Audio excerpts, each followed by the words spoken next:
From the Cronkite studios in downtown Phoenix, this is Cronkite News. I did not watch it. I'm too busy to watch it. It's a witch hunt. It's a hoax. It's a historic day on Capitol Hill. For the first time in 2 decades, an impeachment inquiry into a president is documented by public hearings. We have full team coverage from D.C. to Phoenix. Plus, as the Supreme Court holds oral arguments to decide the future of DACA, students rally together to show their support. We can't take every single horse that comes across our path, but we tend to specialize in, I'd say, the worst of the worst cases. And we take you to a horse sanctuary in California to see for ourselves what happens to the animals once they retire from the increasingly controversial sport. Cronkite News starts now.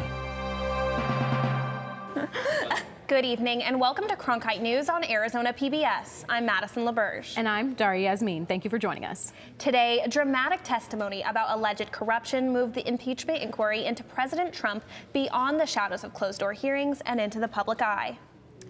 Bill Taylor, the top U.S. diplomat in Ukraine, told Congress President Trump leveraged key aid and White House visit for Ukraine to investigate Joe Biden and his son. I think it's crazy to withhold security assistance for help with a political campaign. Republicans paint the allegations as hearsay, while the president blames Democrats for playing politics. Officials here in Arizona remain divided over the impeachment inquiry. Today we spoke to state representatives from both political parties about their stance, and neither of them held anything back. This is something that was bound to happen. A lot of the conversations that have been had since the beginning that Trump took office are leading to today. To start an impeachment process on the President of the United States is something serious. And for Trump to have used this office, the highest office, which when he took oath back in January of 2017, one of the phrases when he takes oath is to faithfully execute the office of the President of the United States. And for him to use it for self-interest in the Middle East, using foreign policy, and to threaten other individuals to gain political expediency, that is definitely deserving of impeachment. If you think about all of the things that this president has done for America, a huge number of accomplishments from the military, bolstering our military after what President Obama did to the military, the amount of money that African Americans can now make, that women can now make, that Latinos can now make, all increases based on what this president has done. The reasons for the impeachment are a joke, an absolute joke. Arizonans are also weighing in on whether or not they think Trump should stay in office. Cronkite News reporter Mariah Gallegos visited OH Predictive Insights to learn more about a recent poll conducted in the state. Mariah? Although recent analytics have proved that Arizona is a swing state for the upcoming elections, a new poll taken shows that Arizonans are not happy with the job President Trump is doing, but they don't want him removed from office. When it comes to the topic of impeachment, actually, Arizonans are overall against impeachment when it comes to the president. Mike Noble with OH Predictive Insights says his team sampled 900 registered voters statewide, and the results show more Arizonans disapprove of Trump, but fewer actually want him removed from office. Trump's combined approval rating is at 46%. 50% disapprove of the job he's doing. When it comes to impeachment, views are split along party lines. Democrats strongly believe Trump should be impeached. Republicans strongly believe he should stay in office. But when it comes to independent voters, 39% believe he should be removed, and 46% think he should remain in office. When it comes to the all-important independent voters, those swingy voters in the middle, they don't like Trump. However, when it comes to impeachment, they are actually more against it than actually for it. And with elections around the corner, he believes the independent voters are questioning if the impeachment is worth it. elections is the ultimate way for voters to cast an opinion. And so right now, based on Trump's job approval, even with the economy doing incredibly well, he's underwater. However, when it comes to the line of impeachment, again, I don't think voters are quite there to saying he has crossed that line. Noble said they will be following up with the recent poll, and they have already formed the next set of questions for the impeachment inquiries. Earlier today, we set up a small social experiment in downtown Phoenix, outside of City Hall. For 1 hour, we asked people who were passing by to drop a marble into the glass jar of their choice. The jars were labeled impeach, impeach and remove, and don't impeach. About 24 people participated in the 60 minutes we were there, with the majority of them placing their marbles in the jar labeled impeach and remove. Live in Phoenix, Mariah Gallegos, Cronkite News. So we want to hear from you. How closely are you following the hearings? Are you watching them live, following them on social media, or are you tired of it and think it's not really relevant to you? So far, the majority of you are saying you're following the hearings on social. But it's not too late to join the conversation. Just head over to our Facebook and Twitter feeds to vote in our live interactive polls.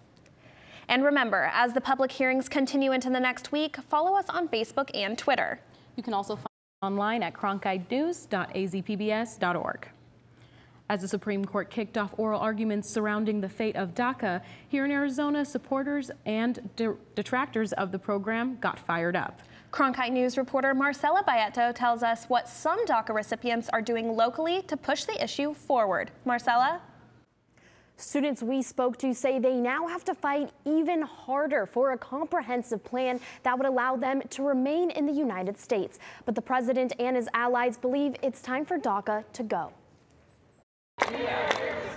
Chants of support echoed through the Hayden lawn on ASU's Tempe campus just a few hours after the Supreme Court started hearing oral arguments that could decide the fate of the DACA program. He was undocumented. Luis Zambrano attended the rally. His immigrant status still a sensitive topic for the ASU student. This isn't something I can talk about. That something is Zambrano's lack of citizenship status, his family bringing him from Mexico to the U.S. when he was just 1 year old. I have this strenuous protection that keeps me safer than most undocumented folks, but it's still one of those things where I really wish I was born here. Tuesday's rally was organized by Undocumented Students for Education Equity, a student-led group that supports DACA. Stephanie Robles says the program is only a stepping stone and that a longer, lasting solution is needed. There definitely needs to be change that incorporates the larger community and something that's more inclusive and permanent and has a pathway to citizenship.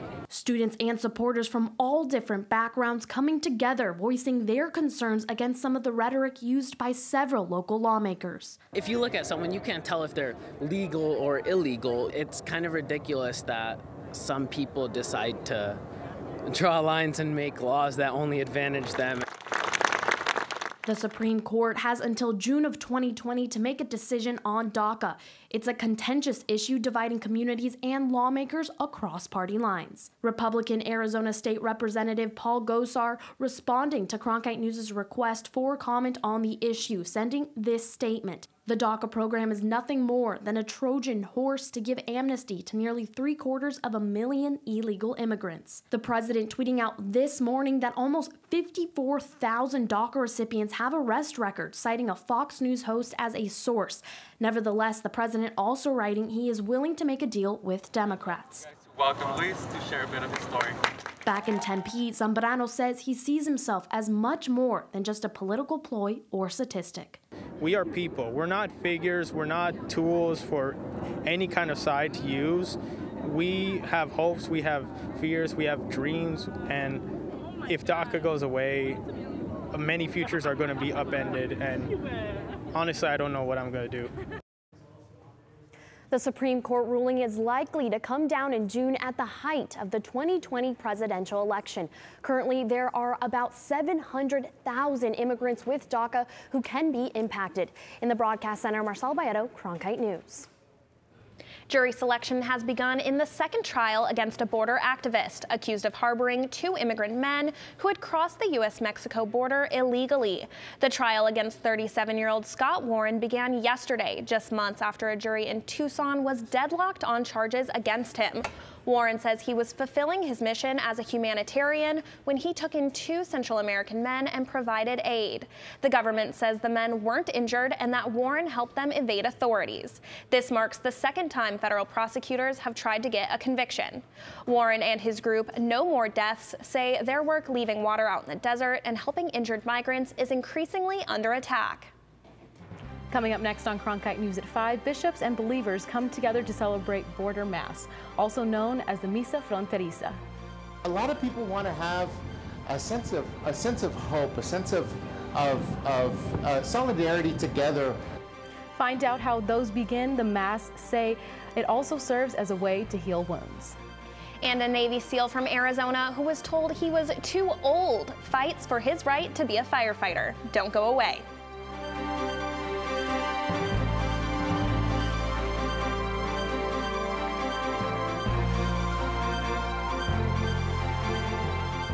Cronkite Noticias is the Spanish-speaking division of Cronkite News, covering topics such as economics, education, sustainability, immigration, and border relations. Cronkite Noticias strives to serve the Spanish-speaking community in Arizona.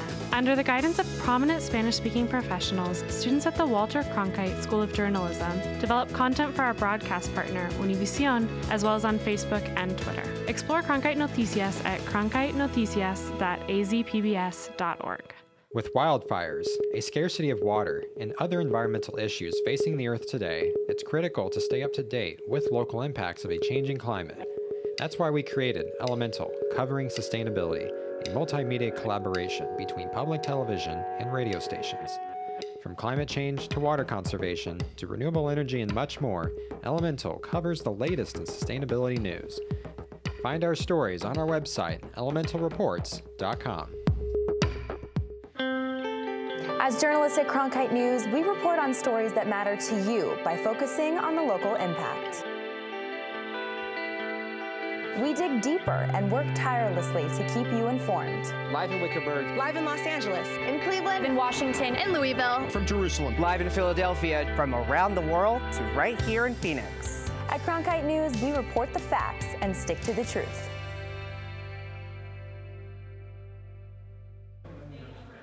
Right on the dividing line separating 2 nations, 3 different cities, they celebrated one single Mass honoring immigrants, refugees, and the victim of the Walmart shooting in El Paso. Cronkite News reporter Ellie Nakamoto-White went to the border town between the United States and Mexico and tells us more. Ellie? The Catholic Mass brought hundreds of faithful from across the country to signify there is no us versus them, but rather one family of faith.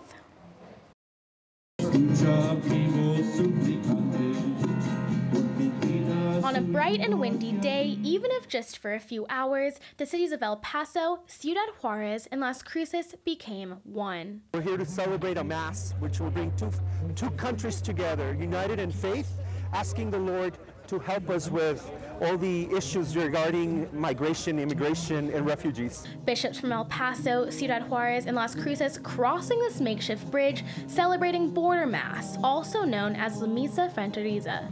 The Mass taking place in the Rio Grande Canal, right on the U.S.-Mexico borderline. But more than just a Mass, those behind the Misa say it also serves as a way to heal wounds.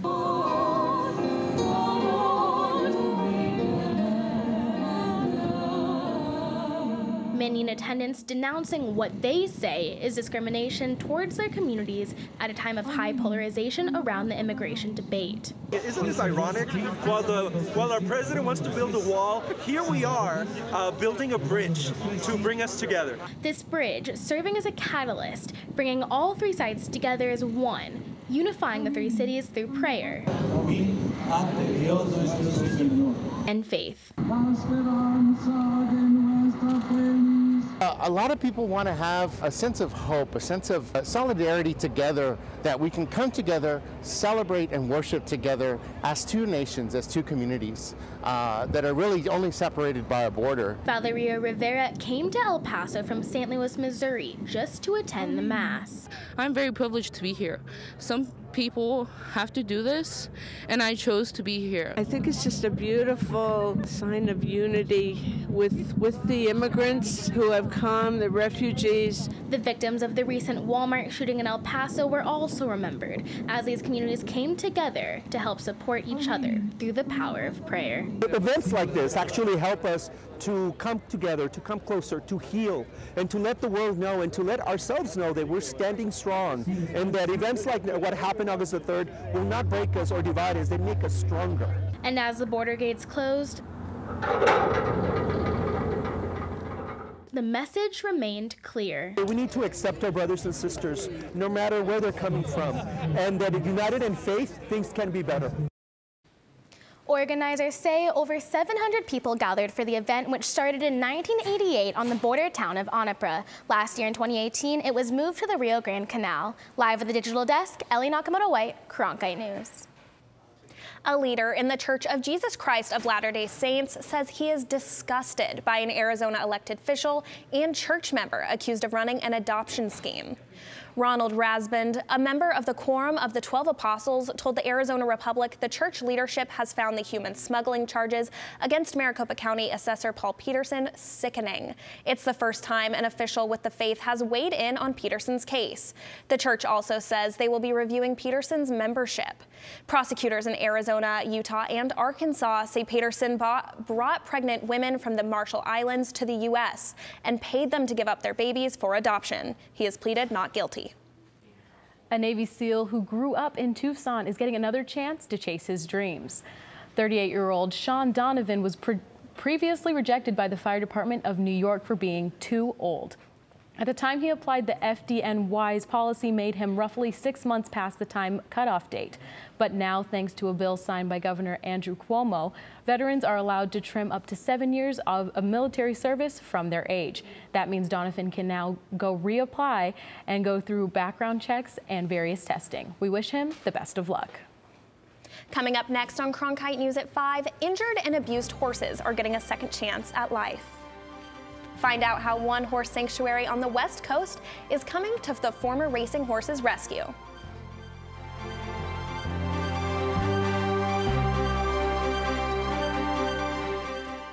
Welcome to another edition of Cronkite Sports Now. I'm Taylor Rocha. Let's talk sports. For the latest on local sports and beyond, we've got you covered. Let's do this thing.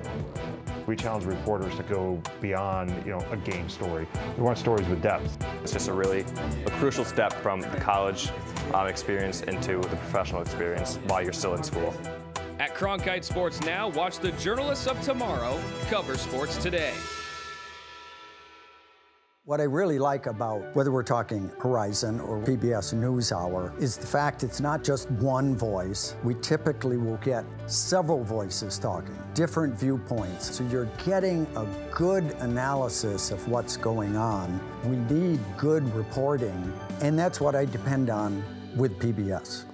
For more information about including Arizona PBS in your future plans, visit azpbs.org/giving.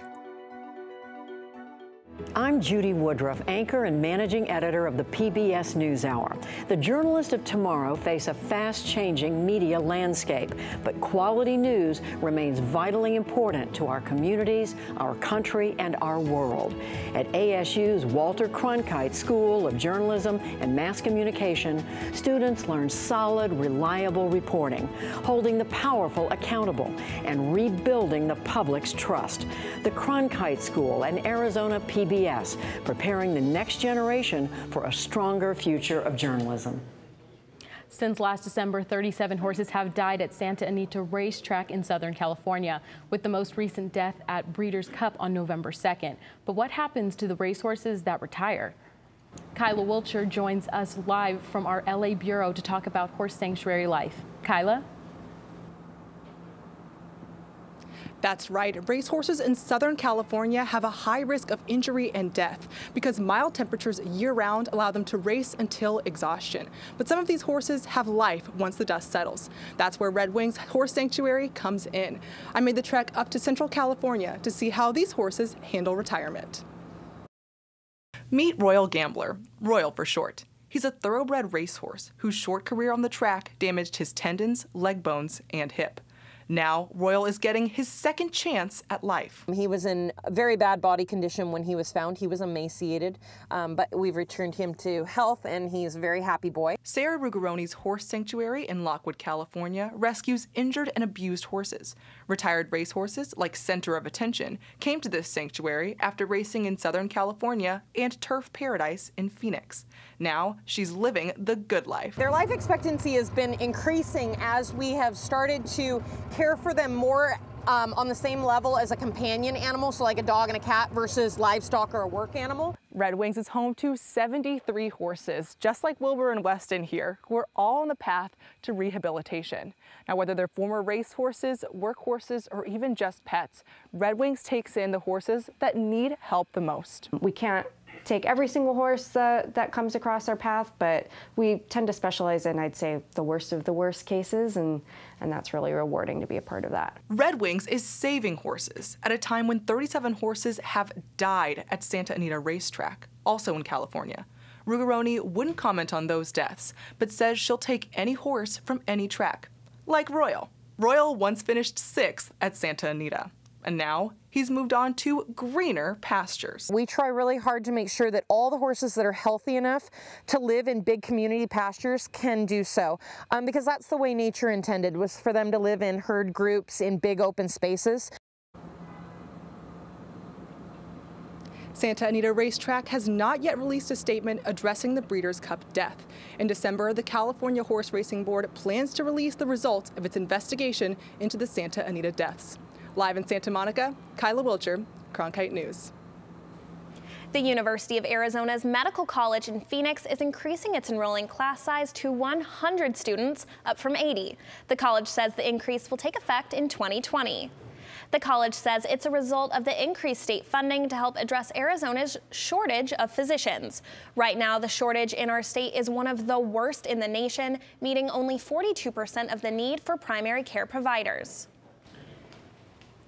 So Quentin, seeing that winter is coming soon and so are the holidays, will we be seeing any rain or snow upcoming? Rain or snow? Daria, where do you think we're living right now? Well, I'm from Colorado, so I'm used to changing seasons. Okay, well, I'm from Minneapolis, so I'm used to the snow here, but we are not going to be seeing any of that in Arizona, at least not anytime soon. But take a look across the country. We have some beautiful fall temperatures going on right here. 67 there in Orlando, a bit cooler up in New York, 31 degrees, and then a nice 28 in Minneapolis there where I'm from. But then take a look, Phoenix 79 right now, and then 65 over there in Los Angeles. So some nice temperatures for us today, but notice between Arizona and California, there's a bit of drama going on. I'll show you. Take a look at this pressure system right now. There's some clouds coming over from Los Angeles, and they're going to land about here in Phoenix on Friday around 4 p.m. So if you think about it, California is kind of throwing some shade over here at us in Arizona. So Friday's going to be mostly cloudy, so it'll be a bit gloomy, but don't worry, because those are going to clear up a bit more by Saturday. Taking a close look at tomorrow, though, 8 a.m., some wonderful temperatures, 58 degrees, bright and sunny, moving all the way to your high for the day, 81 degrees at 4 p.m. That's when we're going to see a few of those clouds coming in. That brings us to our cloudy day on Friday. And then capping out a 6 p.m. overnight hour with 78 degrees, going a bit cooler into the night as well. Taking a look at your highs for tomorrow, 82 in Phoenix, not too bad. From the Cronkite Weather Center, Quentin Walker. Thanks, Quentin. Well, it's that time of year again. And if you haven't started budgeting for the holidays, experts say that you better start now. Coming up after the break, 3 important tips to make sure that you don't break the bank by the end of the year.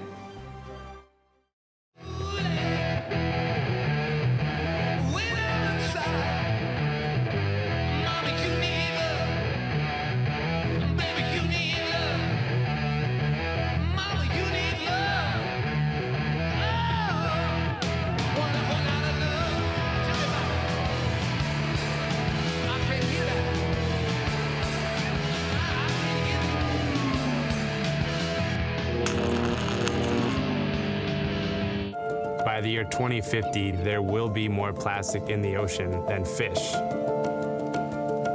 Before Professor Halden, I had an insane amount of passion, but I almost felt helpless because I didn't know how to use it.